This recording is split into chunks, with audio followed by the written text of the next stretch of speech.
If you're a residential real estate agent earning $200,000 a year and you want to grow your passive income, this show's for you.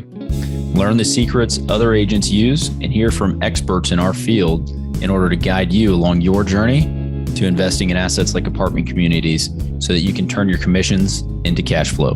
I'm Randall McLeod. Let's go, baby. All right. Welcome back to Agents Building Cash Flow. I'm your host, Randall McLeod. Thanks for joining me today. Today is going to be an awesome episode because I'm talking with another operator in the space. His name is AJ Shepard. He is with a company called Uptown Properties out of Oregon.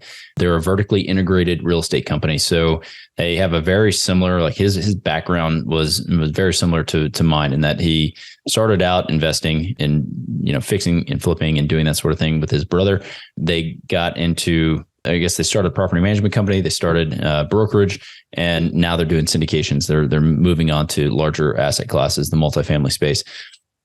So just talking through his trajectory and how they manage that many, vertical companies, vertically integrated companies, is very helpful. We dig into some details a little bit on a deal. So if you're a deal junkie, you want to hear about that, listen through to the end because we talk about one of the syndications that they just did. So it's very cool how they're operating and what they're doing, and even the types of assets that they're going after for a syndication. So interesting having that conversation. And then we also talk about just creating processes in order to manage many different verticals and to have different companies operating at the same time.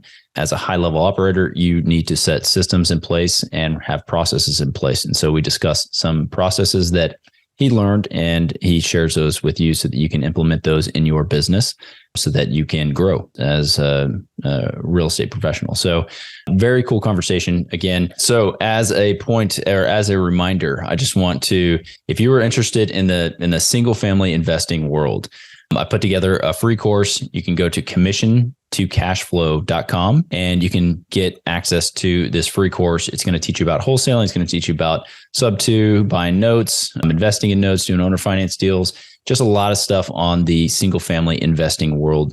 Some of that stuff can apply to the commercial space, but that's going to be available, right? So if you're interested in that, please go there. It's a free course, sign up, and then we're going to get you access to that. What we're going to do as well, I want to start talking more syndication stuff and fund level knowledge so that you can grow your knowledge base there and get more comfortable with what a syndication and what a fund looks like so that you can actually start investing either as a limited partner in those deals, or you have a better idea of how to structure those things yourselves if you're looking at doing those types of deals. So again, register at commissiontocashflow.com. That course, the actual syndication, the commercial real estate side, is going to be coming out later. Also going to be free. It's going to be a high level course just so that you can get your feet wet in understanding a little bit more details about that. So thanks for joining me. The audio on this may be a little weird. I've got two different computers going on for this episode today. So hopefully it sounds all right for you guys. And as always, if you're getting value out of the show, if you can go on and wherever you're listening to the podcast or watching the show, if you can just give us a rate and a review, it's hugely helpful. Just the written review is a big thing about the show, and I would really appreciate it. So let's bring AJ on. Let's get the conversation going. All right, AJ, welcome to the show. It's awesome to have you on. Thanks so much for joining me. Looking forward to diving into this conversation because I was doing a bit of research on you and seeing all of the stuff that you guys are working on up there in Oregon. So first thing I'd like to talk about is property management, honestly, because that was one of the first things that I saw that you guys had on the Uptown PM. And so let's before we get into that, why don't you just give us a little bit of background, kind of like where you and your brother are in the space and like how the company's structured, because it looks like you have multiple verticals. Yeah. No, we're definitely vertically integrated. So my brother and I started buying rental properties back in like 2007, 2008. We opened up a property management company and a construction company in 2011. And then we started the brokerage company in like 2017, 2018. And then 2020 started doing syndications. And if you're not familiar with syndications, it's pooling investors' money together to buy larger properties such as apartments. So we kind of just took our key kind of focuses and just have added on to them as the time goes on. So with property management, kind of started that like in 2011. And really it came about because we had bought and held enough properties that were like, hey, this is kind of like almost a full-time job, maybe not a full-time job, but certainly it was either we needed to hire a third-party manager or we needed to do it ourselves. And we've always been kind of bootstrappers, get in there, do it ourselves, learn how to do it, and then hand it off to someone else. And as we've gotten older, we've gotten better at that delegating piece, especially with employees. And I think that's kind of allowed us to scale in the last like 5 to 6 years a lot more as well. Some introductions to some like associations. I'm big in NARPM. It's the National Association of Residential Property Managers. If you're ever looking for a property manager, that is a great place to start to look for one. So I volunteer for them as a regional vice president, manage the chapters in California and Hawaii, and talk to property managers fairly frequently for that. And then we also took part in EO, Entrepreneurs Organization. And this is a great organization that taught us just like general business skills. So we both kind of joined those associations around 2014 to 2015. And since then, it's really ramped up and scaled our businesses with employees and then just with kind of processes and what we've done. So awesome. That's kind of a background quick. Yeah, no, that's solid. I'm curious on the like property management side. Yeah. Again, so you got started in 2011. Before that, even so, were you an agent? You were in real estate because you were a real estate agent, or you got in as an investor and all you were doing was investing? Because it looked like your history was, construction management from Texas A&M gig 'em. All right. Yeah. I had an industrial engineering degree from Texas A&M, and I actually did that while I was working for a general contractor. The general contracting was like heavy industrial contracting, so I worked on like really big stuff: gold mines, silver mines, steel mills, paper mills. Just doing heavy infrastructure lift there. Millions of dollars of projects back in early 2000s, late 2000s, which nowadays would be even more money. But we did just like heavy infrastructure. So I had access to resources, contracts, access to all sorts of, different labor. We would often, if we would typically travel places to go to jobs. So we'd work like 10 to 11 months a year. So there'd always be a month off. So most people that do contracting have friends that do contracting. And so we'd be able to find names of people and then just hire them directly. So that kind of is another reason that we kind of came to really bootstrapping stuff ourselves and just learning how to do a lot of the work ourselves. I was around construction and like knew how to run saws, knew how to run heavy machinery, learned how to do that stuff kind of on the job. And then I would take those skills and bring it back to working on a house or working with some other people on a house and working with my brother. So were you, again, so you were on the construction side of investing, and was your brother out buying, or like, how did you guys, again, were you an agent when you started doing all this stuff?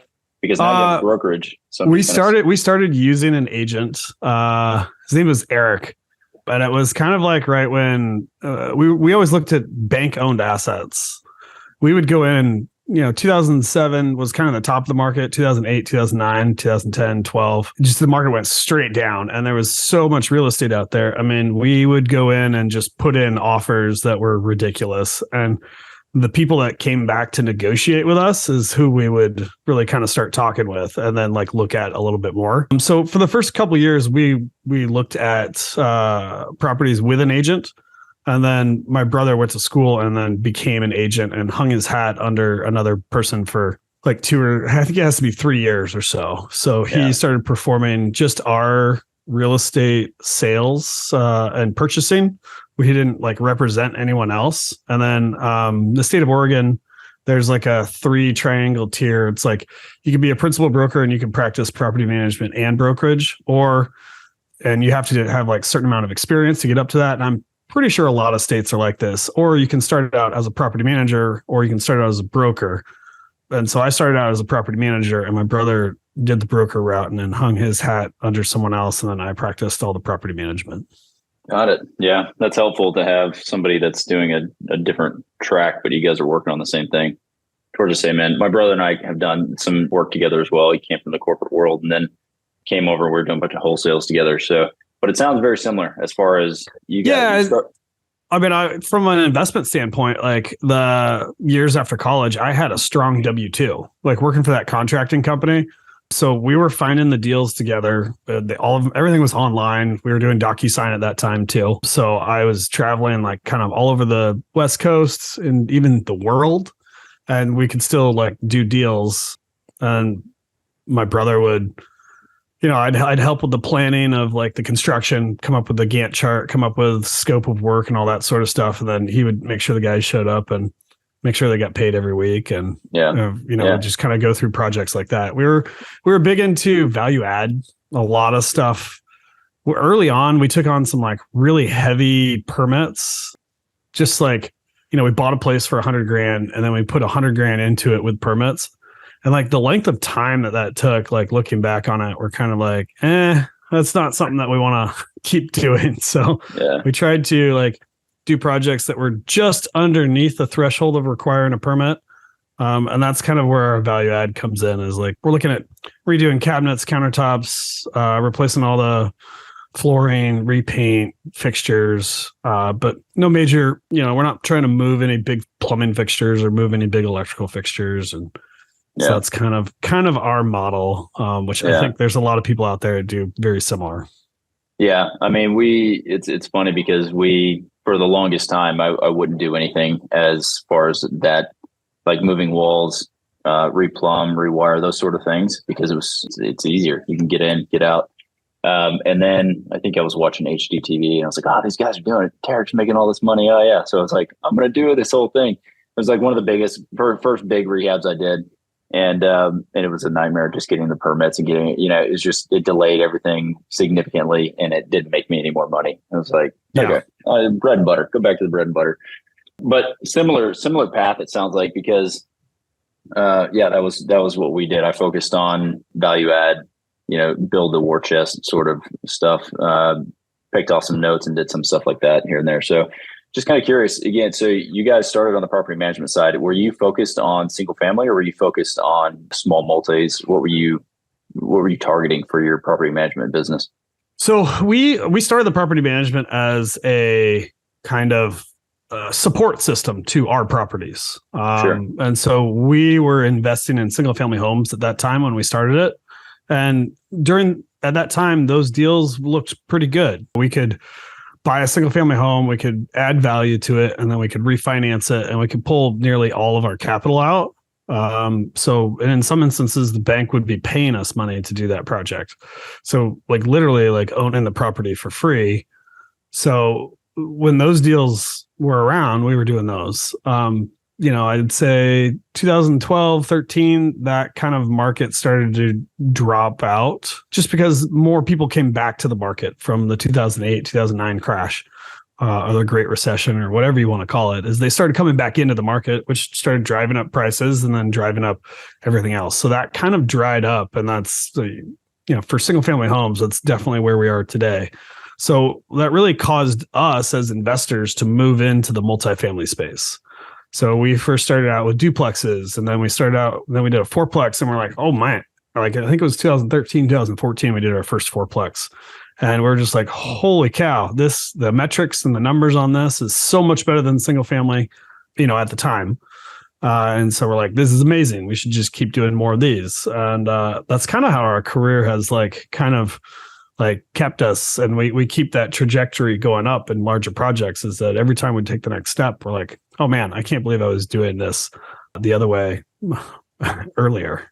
Yeah. But markets change too. When we were doing single family homes, like they were priced very correctly. Like Brandon Turner coined the 1% rule, or BRRRR. We were doing BRRRR before it even started, or before it was ever coined that. BRRRR before it was cool.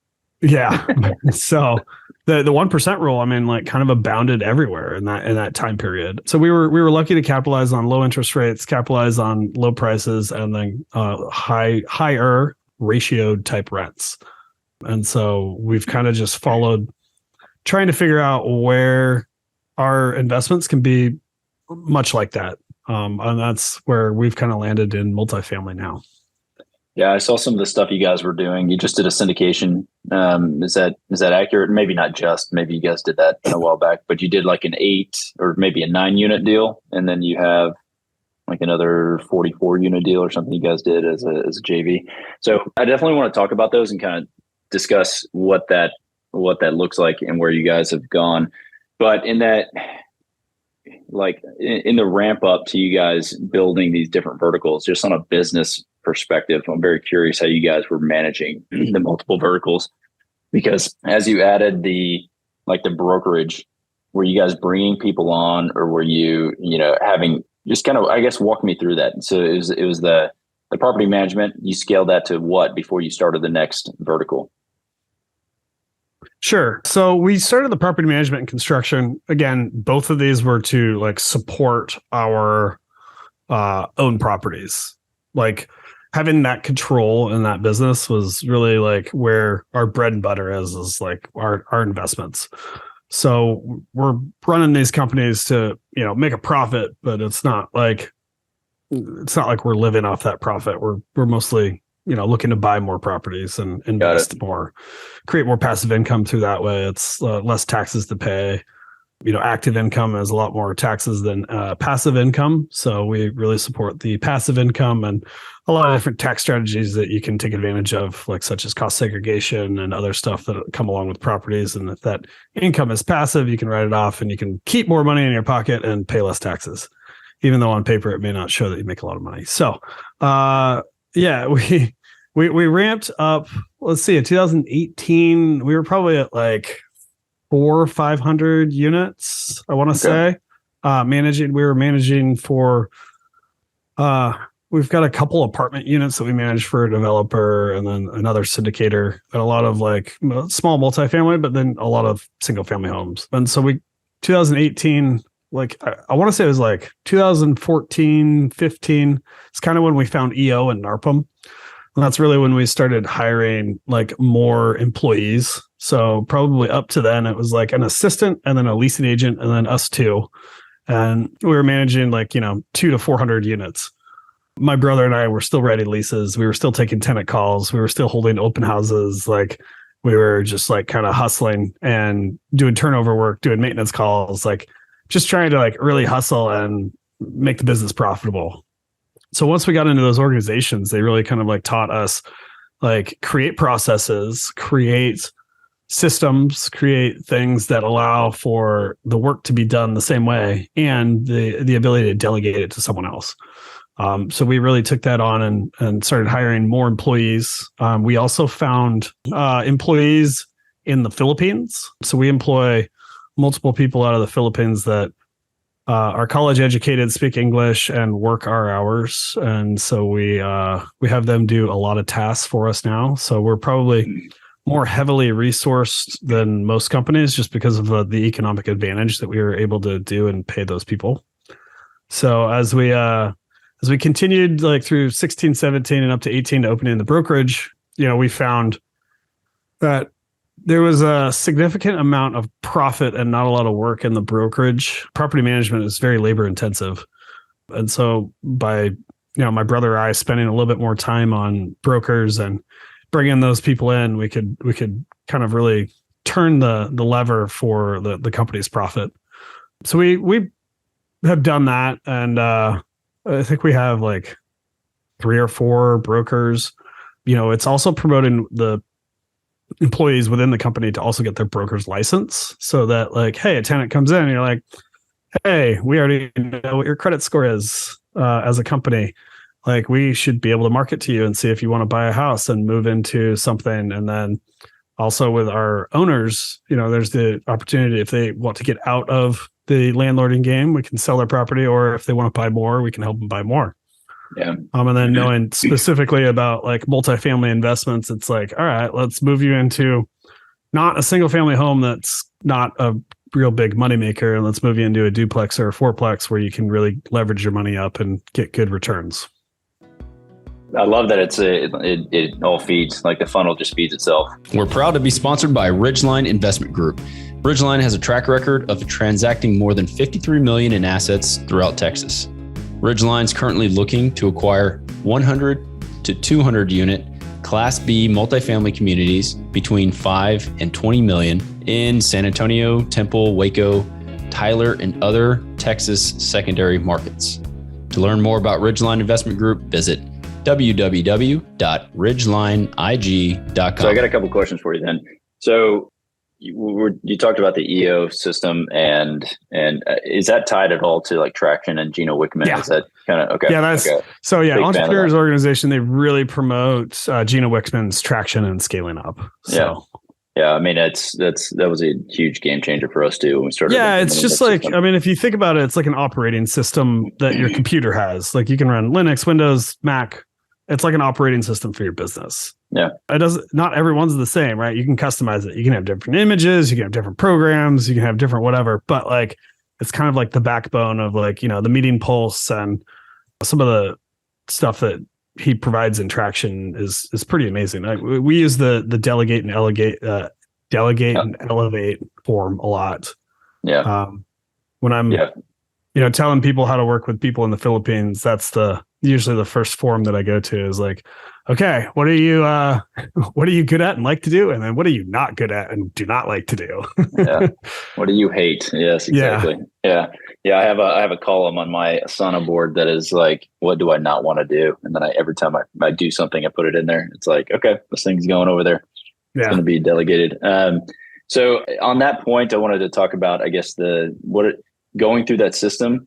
What would you say one of the biggest strategies that you learned about how to create a system? And the reason I'm asking this is because I talk to a lot of agents. They're trying to grow their business. They're trying to figure out how to make more money actively so they can then invest passively. So we're going to get to the passive side of the passive investments, but it's in setting up a system that works. It takes a lot of time and effort. And so I'm curious, you went through that process and that program. What would be like one of the biggest things you could pieces of advice, I guess you could give someone trying to set up systems for their business? Yeah. So usually I try to start out with like a process flow diagram. So you can literally take a piece of paper, draw some boxes, and just be like, all right, the client comes in, and then next kind of like bigger and like looking at it from like a 40,000 foot level. So kind of go through there and just try to add in all the steps that there is. And obviously you can do the same thing on an outline, but this is just kind of visual and just like how they tie to each other. Like on an outline, you may have to go back to the start in some aspects, especially with the property management. Like a tenant moves out, either you're going to renew the lease or they're going to go move back in, or you're going to get a new person. Like there's different connections that can happen visually. So I try to draw it out visually.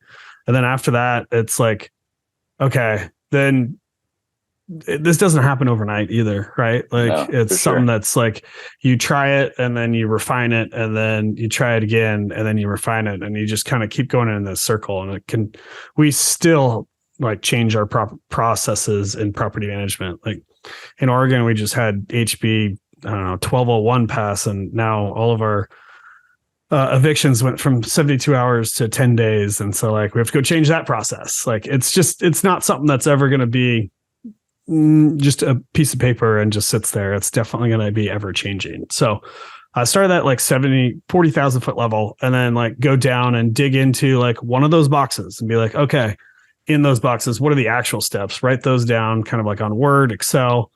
And then once you've kind of like written down all the processes, how to do everything, then really kind of come up with your core processes. Like what are the ones that absolutely have to get done?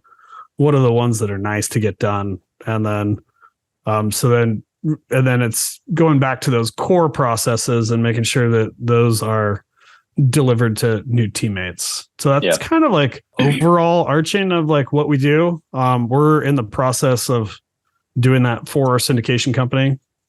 And I will say kind of like one tip, like once you get employees or people to help you out, is I generally have them develop the process. I have kind of like a general idea, but I'm like, hey, I want you to do this. And so the other thing that we do is we do videos. So we'll take Zoom, kind of like what we're on right now, share your screen, and then do the process on screen.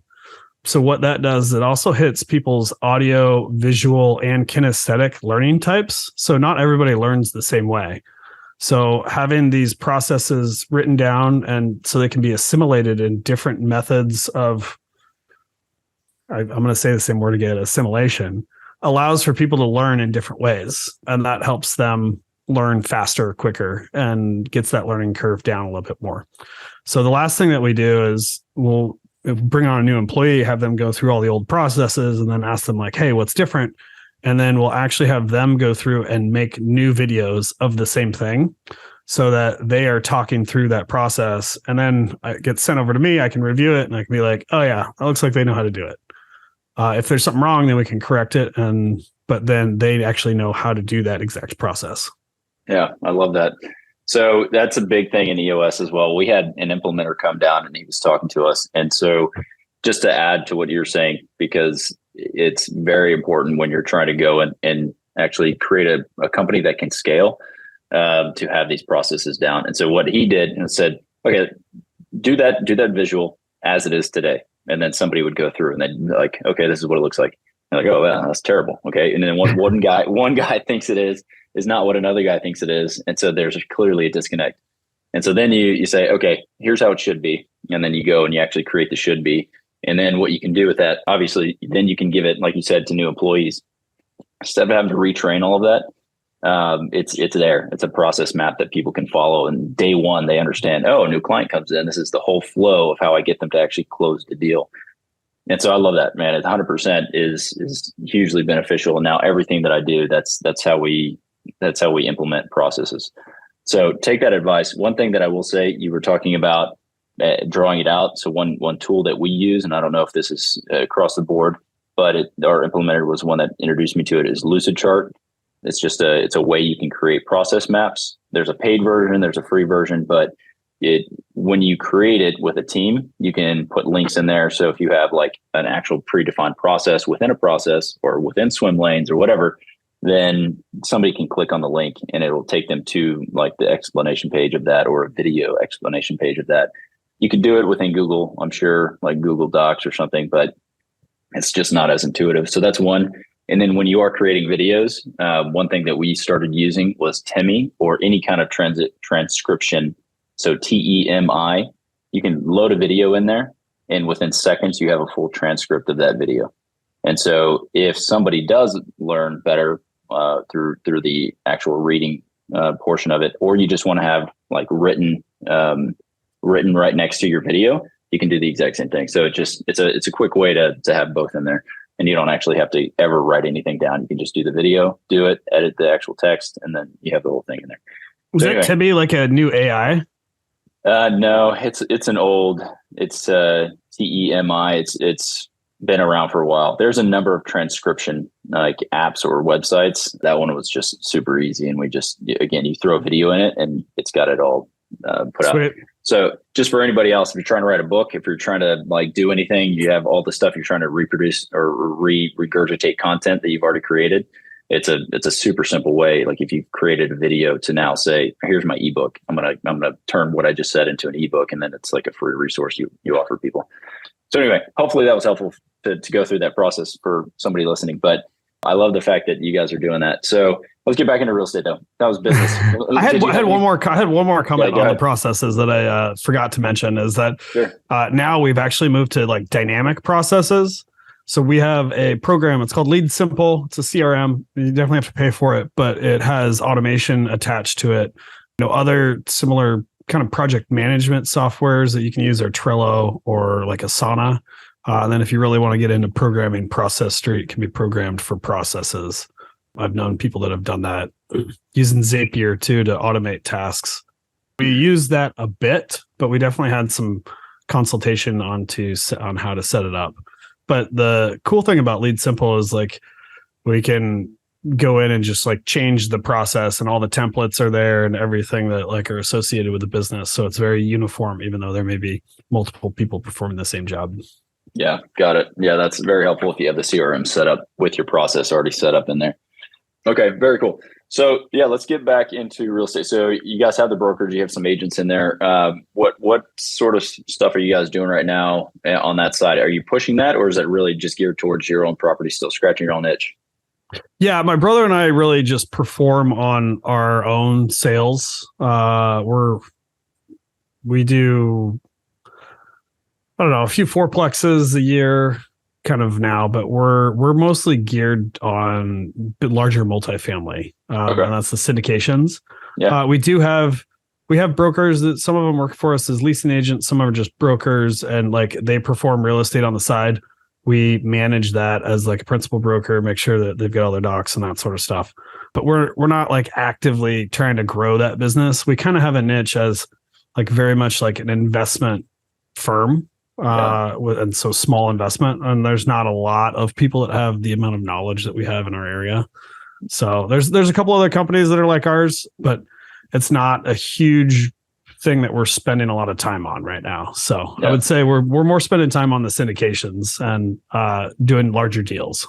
Awesome. Okay, so let's dive into that then, because that's very similar. Again, the path you guys have taken, it's just like I've heard it in my own life. It's so yeah. I mean, so talk about, I guess, specifically, because I'm curious, I want to be a deal junkie and listen to you talk about maybe your first syndication and like how it came about, and then like how you guys just ran that process. Sure. So we actually coach real estate professionals. Like our podcast is geared towards real estate professionals that want to take that next step in investing, which I think is very similar to yours. So I do coach a little bit of syndication. Our first deal kind of came, we were actually at like a conference in Vegas, and it's not our first deal, but this is like preamps our first syndication deal. And we're like, hey, this two fourplexes right next to each other came across our desk, and it was like 1.2 million, and we were in Vegas, and I think we had to like come up with an extra $25,000 or $50,000 to get it. And we're like, yeah, let's just do it. And so we that was kind of our next step, where a lot of our capital was going into that. We bought that just ourselves, and we had been like learning about syndication. And so syndication, for those in the audience that don't know, it's very much an LLC structure, but it has different class members. We do just a couple classes, Class A and Class B. Class B is like the managing. Class A would be kind of like the investors. And so you raise money from investors, and all of that money goes into the asset. And this is specifically called like single asset syndication. Syndication can also be referred to as a fund. Funds can typically buy multiple assets.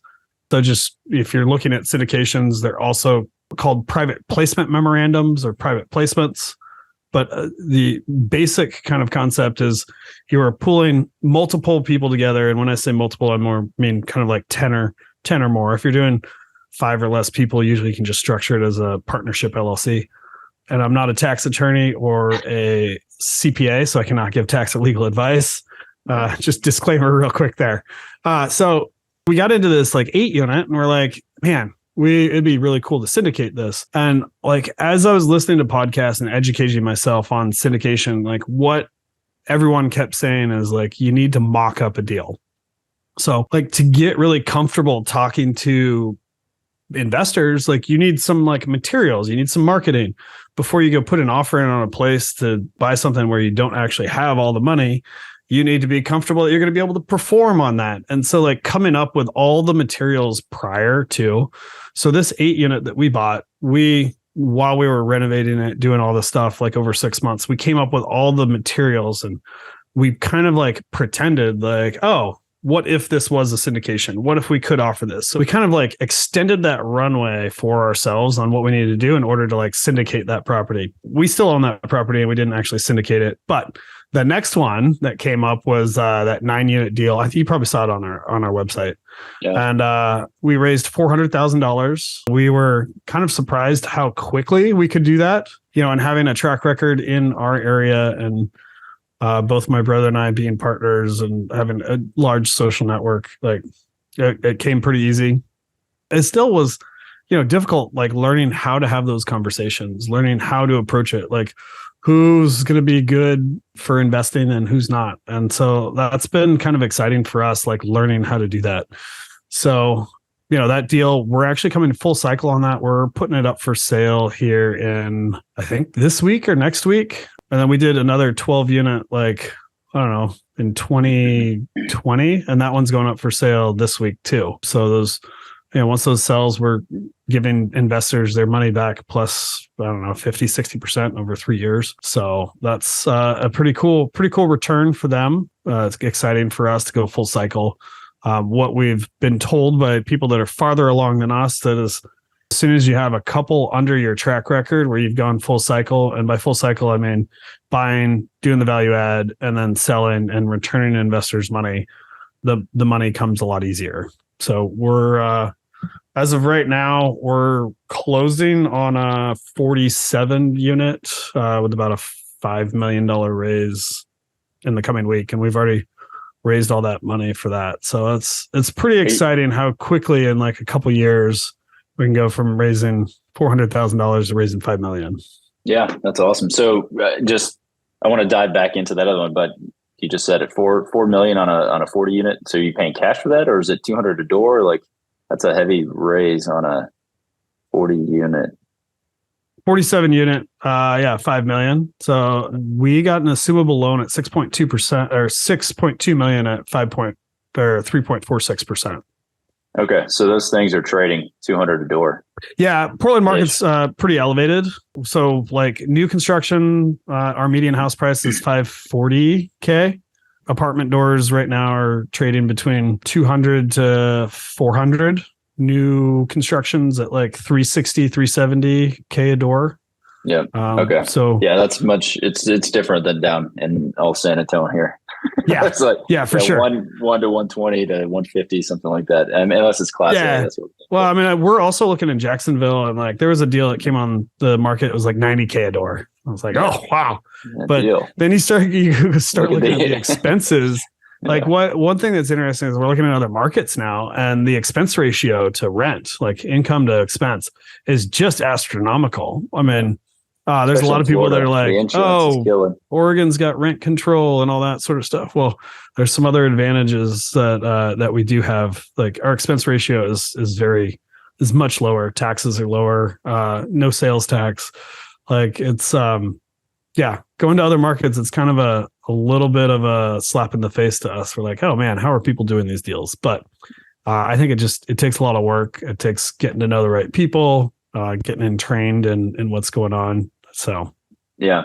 All right. Well, let's go back to the 9-unit deal that you guys syndicated. Sure. And just finish on. So can you explain the process? Right. So again, looking from the outside in, if I'm an investor or limited partner looking at a deal that somebody's presenting, it may seem like it's fairly easy. Oh, Johnny's bringing a deal or AJ's bringing a deal here. Right? And it's not evident how difficult or how much work is actually put into it. So, what did you guys have to do, one, to win that deal? And then all the steps, I guess, to get it to increase in value. Sure. So you guys were able to actually be able to exit now and turn a profit. And this was a few years ago, so I may be a little off on the numbers, but I'll try to be fairly close. So I believe that we bought the property for 1.25. So it's 9 units at that time. 3-4 years ago, units were trading between 120 and 150K a door. So that was pretty close, maybe a little bit on the lower end there. So that was probably 120, 125K a door, which is pretty good. We found it on the RLMS, and there were jet skis and boats sitting outside. One of the bathrooms had a hole in it. It didn't qualify for financing, so we had to buy it cash. Got it. Yeah. We had so when you're looking at properties, we used a hard money lender on that one. So we raised, I think it was 1.25 million. We raised 400K. So we raised about 30%. So we had probably about $150,000 to $200,000 to invest as capital after we had purchased the property. Because I think our lender went up to 90% and gave us a little bit of that construction money. And as a company that has a contractor's license, we immediately control those funds that are dispersed to the contractor. So that's kind of nice. Another reason to have a contracting company along with the property management. So yeah, we went in immediately and kind of just, there was one unit that we completely gutted because it was vacant and turned into a model unit. And then it was really just fixing up all the deferred maintenance, like getting the moss off the roof, getting the gutters all cleaned up, We painted the outside because some of the siding was rotten. So we had to do some siding repairs, getting the landscape all fixed up, getting the tenants like, hey, the trash needs to be cleaned up. Jet skis and boats can't be on the landscaping. Like going in and giving them all these notices, making sure all the garages were, all of them were like 2-bedroom, 1-bath or 3-bedroom, 1-bath. And like they all had garages, like all had parking spots, but it's just working class tenants that had maybe a little bit extra income. They had boats and toys and all sorts of stuff that they had on there. So it was really just kind of coming in and cleaning up that property. It took us 3 or 4 months of hard work doing that.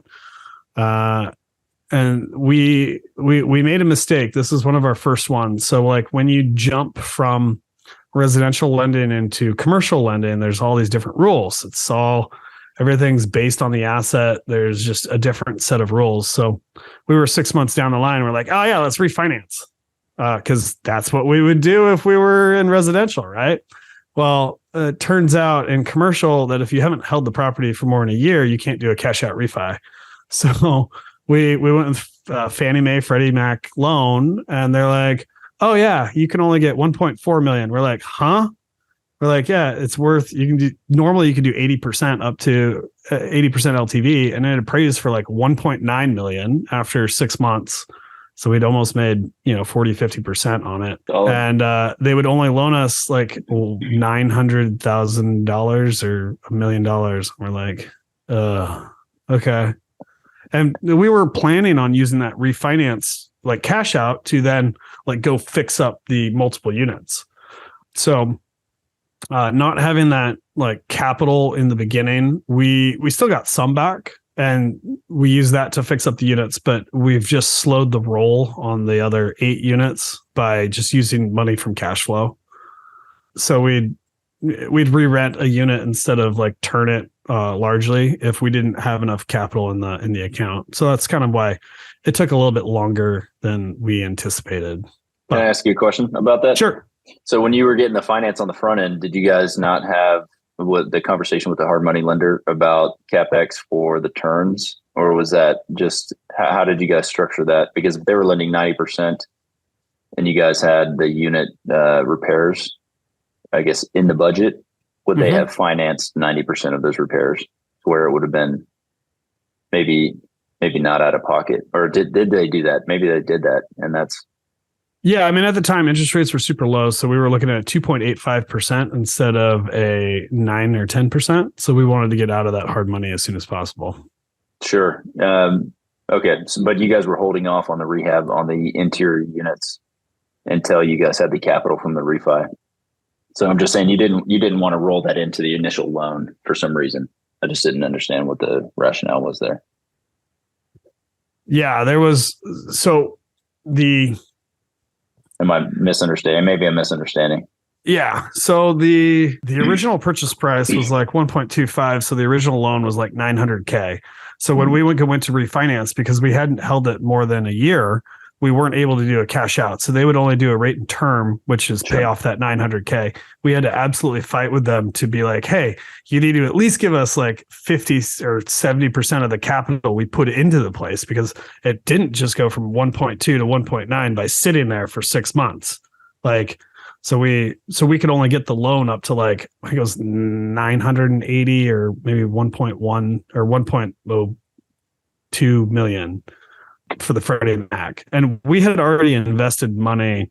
Like when you go to do a Freddie Mac loan, like you got to give them $10,000 up front, and they go do appraisals and phase ones and all sorts of stuff. And like we found this information out like way down the line, when if we would have known it earlier, we just scrapped the whole idea. Sure. And so we were kind of like pot committed by then. And we're like, the attractive rate of a 2.85% loan as opposed to paying 9 or 10%, like that was pretty good. Yeah, for and sure. So we were far enough down the line, and we're like, there'll be enough capital coming back that we're still able to do all the turns. It's just going to take a little bit longer. Got it. Okay. Yeah. I just didn't know, again, on the front side, when you're borrowing from the hard money guy, if you guys had thought about rolling the actual cost, that CapEx budget, into their hard money loan. And then when you went to refinance, maybe your loan amount, refinance amount would have been higher, but you would have been less out of pocket. But If the property, obviously that delta between 9% and 2.5% or 2.8%, your cash flow increases significantly when you do that as well. So helps. Yeah. So, I mean, the guys at Freddie Mac and the other lenders, they're pretty savvy, right? They're like, oh, you're not going to get a hard money loan where they're going to loan you $900K and then you're going to have to get another $400 or $500K in budget, right? So like, it's just it's got to pass the sniff test, and we tried to get we got as much as we could. Got it. Yeah. At the time. Yeah, for sure. Okay, so then you guys are in the midst of that again. You got to the point where you guys stabilized this thing, and you've held it for 2 years since then, and you guys everything's been kind of gravy since then, or what? Yeah, I think we've renovated 6 more units. So we've renovated 7 of the 9 units. The other thing that we've learned by, just doing a podcast and talking to other people is like, sometimes it's good to leave meat on the bone for the next person. And so we had thought about just keeping it longer. And then we like talked to someone and they're like, yeah, if you leave a little bit of meat on the bone, someone else can do a value add, and like, you're going to get a higher kind of value than trying to sell this like, 9 unit is kind of small to be like a perfected sort of product. Not a lot of buyers out there in that kind of like space that want to come in and just manage 9 units. Like they're looking to add some value. So, that's why one of the reasons, and also we keep hearing like, go full cycle with a couple deals, it's going to be better off. So the timing for us is kind of perfect. Yeah. We originally committed to like 5 years with our investors, and I've cycled through and talked with all of them, and they're like, yeah, no, this is great. What's the next one? And I'm like, yeah, okay. All right. So it's like, it's a win in a shorter time frame. So they get a win and you get a win. I think all around, if you can do that, it's fantastic. Yeah. And to your point about leaving meat on the bone, I've looked at so many deals, 30 to 150 unit style deals. And when one is fully stabilized, like completely renovated, everything is great on it, and you're just buying coupon essentially. Yeah, you're buying yield, right? Yeah, it's like there are buyers for that for sure, but it narrows the buyers, buying pool, because I'm definitely not looking for that. I need to go in and add some value and then be able to show investors a win, because I'm not necessarily talking to institutional guys who they just need that. They just need a 4%, 5% cap rate, something like that. They're buying that yield. So very good advice there. I had a question, mock up a deal, syndicate. On the cost to syndicate, like typically syndicating, you got to go hire an attorney. You got to talk to have a special like bank account, all that stuff, the accounting side of it set up. So like, what's the cost that you guys were seeing just to set up a small syndication like that? Was it relatively nominal? Because when you do a syndication, you're doing a PPM, you're doing the whole doc set, the offering docs and everything. Yeah. I mean, there's 10 different ways to skin a cat. I will say that like most attorneys, I don't know how, again, I'm not an attorney and I can't give legal advice, but most of the time, like attorneys just cost a lot of money. Like any time that we're in any sort of adverse situation in property management is much, much more cheaper, no matter, even if I have to pay the tenant to just resolve the issue with the tenant myself. Like once attorneys get involved, the costs skyrocket. So that being said, like the attorney is there to kind of like review and put their insurance on it. So when an attorney reviews something, it's like they are saying, yes, this is good. If something should go wrong with it, I will defend it, or my insurance will pick it up and defend it. So having that attorney's insurance on there is like really one of the big things. I've also always been of the advent of it's better to create something yourself and have it reviewed than have someone else draft something up. So we draft all of our own stuff, and then we have attorneys review it so that we're under their insurance or whatnot, but it's a significantly less cost to do it that way. And if you're on other syndicators list, you're looking at PPMs all day long. Like there's a lot of language out there. So it's I'm not saying it's a little hack. Go out there, don't go recreate the wheel. The wheel's out there. It's working. It's turning. Just figure out what works for you, and that sort of stuff. And then make sure that you do get covered, like get that attorney to review it. But Sometimes it could be someone local, or it could be someone that's SEC like specific. Like it's kind of like all of your risk tolerance on what you want to do. We only do 506B SEC filings. So 506B says that like the investor has to be known to us prior to investing. They can still be accredited. 506C, you can actually advertise specific deals on like social media or kind of wherever else, but then you can only accept accredited investors. And I think they just upped the accreditation status. Like you have to be making 200K a year or have at least $1 million, whereas before it was like 100K. But they did also add in like, if you're a real estate professional or you're a financial professional, then you kind of already get in under the accredited status. So there's some interesting updates that happened in the past couple of years to the being an accredited investor, which is kind of cool. For sure. Okay. Well, that's awesome. I wanted to talk about that deal for sure. So I don't, to answer your question, to go back to like the actual cost, like we don't have an actual cost. What I can say is that like raising $400,000 to $500,000 for that particular project, it was well worth it. I wouldn't go less than that, and I have not gone less than that prior. So our first raise was 400, our second one was 600, our third one was $1 million, our fourth one was $1 million, our fifth one was $3 million, and our sixth one was $5 million. Yeah. So I wouldn't raise less than $1 million again, just because I do think that those costs probably eat into it a little bit. Yeah, they do. But I have a small mastermind within a mastermind here in San Antonio. There's a bunch of you guys buying multifamily. And so we all sit around, we're kind of talking, some new people in there, some people haven't done deals and that sort of thing. And one of the things that I talk about is like, you just buy one as a loss leader almost. Like you'll make money on it, right? But the whole idea is to get people into your... Well, you pay for college, don't you? You pay for education. Like there's no better education than doing it yourself. And so if you can chalk up some amount and be like, hey, you know what? We're not going to make as much money on this. I'm going to give, as a syndicator, give more money to my investors to make sure that my track record's good, not take as much in fees, and like just get my foot into the market. We definitely started out with higher targets, higher hurdles in our first deals because we wanted, people to be confident that we were going to make them more money, and we took less fees. We are taking more fees now.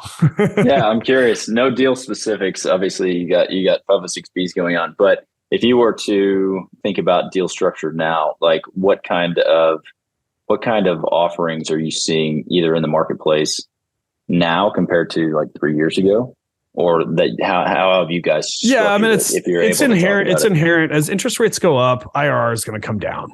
Like people who are chasing returns, like it's really tough. So like in the past 3 years, like IRR has just kind of like steadily declined, and I invest in other people's syndications. I want to see their process, how they do things.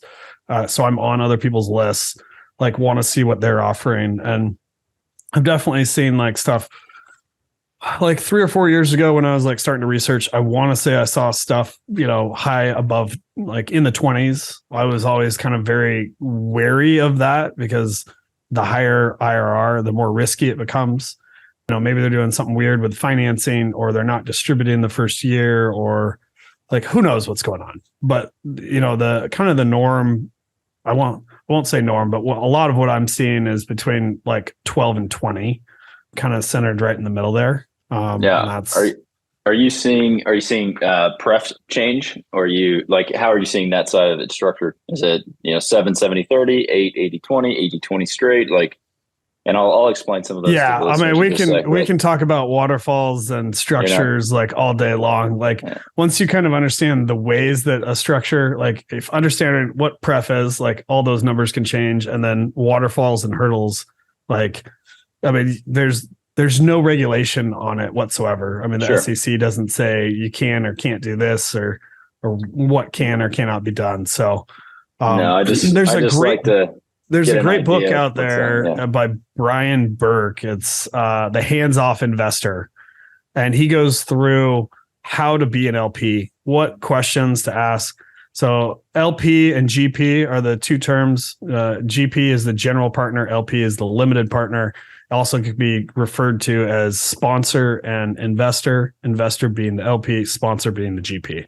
But he goes through all the terminology, all the structures, what to look for, what questions to ask the sponsors, how to vet the sponsor, how to vet the deal.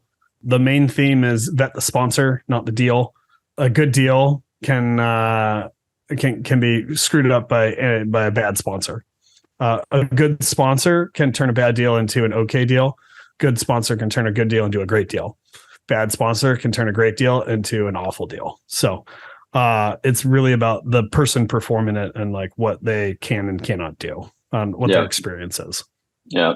Well, we are getting to the end, but I wanted to ask you, you say you have a podcast, right? So, and you coach up on getting into syndication. So what's your best advice for real estate agents or real estate professionals in general who maybe haven't gotten into this type of investing with the syndications or even just going out and buying their first house as an investment?